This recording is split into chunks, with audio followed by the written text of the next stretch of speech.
60 మంది కళాకారులతో the big folk night 2025 అనే కార్యక్రమాన్ని నిర్వహించడం జరుగుతుంది.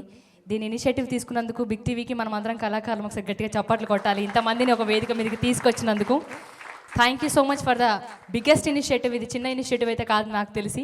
ఇంతమంది కళాకారులని ఒక వేదిక మీదకి మనం పర్ఫామ్ చేసి ఉంటాం, ఎన్నో వేదికల మీద, కొన్ని వేల వేదికల మీద పర్ఫామ్ చేసి ఉంటాము. కానీ ఒక వేదిక మీద 3, 4, 5 మహా అయితే 10 మంది కళాకారులు ఒక వేదిక మీద ఉండడం చూసుంటాం. కానీ 60 మంది ఇట్స్ నెవర్ బిఫోర్ లాగా ఫర్ ద ఫస్ట్ టైం 60 మంది జానపద తెలంగాణ కళాకారులు ఒక వేదిక మీద ఆగస్ట్ 23rd ఎల్బీ స్టేడియంలో పర్ఫామ్ చేయబోతున్నాం మనమందరం. నిజంగా నేనైతే ఈ ప్రోగ్రాంలో ఫస్ట్ నన్ను అనుకున్నందుకు మాత్రం నేను నిజంగా అదృష్టవంతురాలాగానే ఫీల్ అవుతున్నాను. Thank you so much Ajay అన్న అండ్ శివకృష్ణ. ఎందుకంటే వాళ్ళు నన్ను ఏ ముహూర్తాన టేక్ ఓవర్ చేసిరు, కానీ ఇప్పటివరకు ఏ అడ్డంకు రాలే మా బిగ్ ఫోక్ నైట్కి. అది బ్లెస్డ్ అనే ఫీల్ కావాలి. ప్రతి ఒక్కటి ఇట్లా ఈజీగా మూవ్ ఆన్ అవుతుంది బికాస్ ఆఫ్ అజయ్ అన్న. Thank you so much Ajay అన్న ఫర్ ఎవ్రీథింగ్. చాలా చిన్న విషయం థ్యాంక్స్ అనేది. It's a team work. చాలామంది టీమ్ మెంబర్స్ ఉన్నారు ఇందులో. Every one thank you so much.